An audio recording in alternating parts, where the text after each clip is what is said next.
بسم اللہ الرحمن الرحیم۔ السلام علیکم ورحمۃ اللہ وبرکاتہ۔ جو شوہر ہر وقت اپنی بیویوں کو ذہنی اذیت دیتے ہیں ان کی ہمارے معاشرے میں اور آخرت میں کیا سزا ہے؟ بڑی ہی سخت سزا ہے۔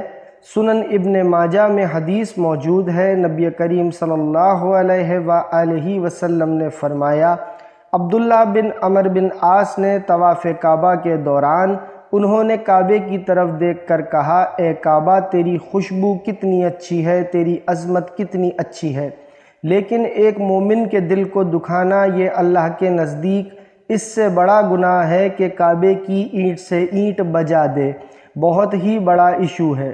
تو ہمارے معاشرے میں زیادہ تر خاوند ظالم ہوتے ہیں، جن کو آخرت کی فکر ہوگی وہ ایسی حرکت کبھی نہیں کریں گے۔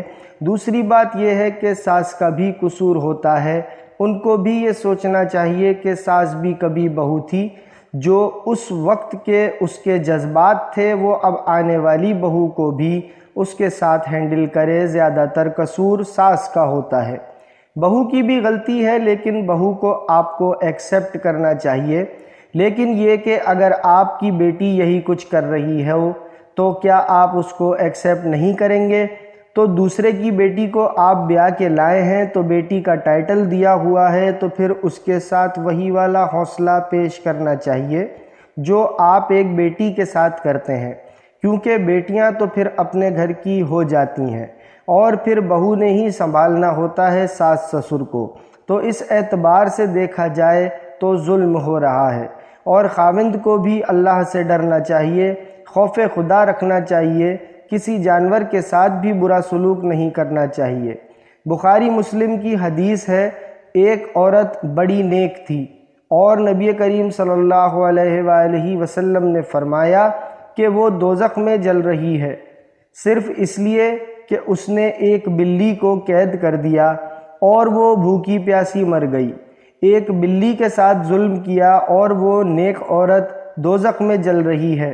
دیکھا جائے تو یہ ایک بہت کرٹیکل ایشو ہے۔ تو بیوی تو آپ کے لیے قربانی دے کے اپنے گھر کو چھوڑ کے آپ کے گھر آئی ہے، اس کے ساتھ حسن سلوک کریں، اور عورتوں کے لیے یہ ہے کہ وہ بھی صبر کریں، اللہ کی طرف رجوع لائیں اور اپنی کمٹمنٹ نہ چھوڑیں۔ اگر آپ کے ساتھ برائی کرتا ہے تو آپ اس کے ساتھ اچھائی کا معاملہ جاری رکھیں، ایک نہ ایک دن اس کا دل پسیج جائے گا، اور اگر نہ بھی پسیجا تو کوئی مسئلہ نہیں ہے۔ نبی صلی اللہ علیہ وآلہ وسلم کی بیٹیوں کو بھی طلاق ہو چکی ہے، اگرچہ رخصتی سے پہلے ہوئی ہے، لیکن ایک تکلیف تو نبی علیہ السلام کو پہنچی ہوئی ہے۔ نہ اس حوالے سے تو یہ تکلیف ہے، ہوتی رہتی ہیں، اور عورتوں کو بھی یہ دیکھنا چاہیے، بعض اوقات ایسی چیزیں خاوند سے ڈیمانڈ کرنا شروع کر دیتی ہیں جو کہ وہ ایکسٹرا آرڈینری پوری نہیں کر سکتے، تو پھر تکلیف والا معاملہ بھی شروع ہو جاتا ہے۔ دعا بھی کریں، کوشش بھی کریں، اور اگر بالکل حالات بگڑ جائیں اور آپ سمجھتے ہیں کہ اب بالکل گزارا نہیں ہو سکتا، تو بجائے شادی کے 15 16 20 سال بعد علیحدگی ہو رہی ہو تو شروع میں ہی اچھے طریقے سے خلا لے کر علیحدہ ہو جائیں۔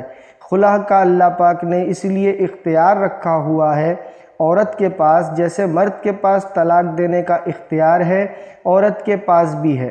تو اللہ پاک سے یہ دعا ہے کہ اللہ رب العزت تمام میاں بیوی میں سدا محبت قائم و دائم رکھے، آمین یا رب العالمین۔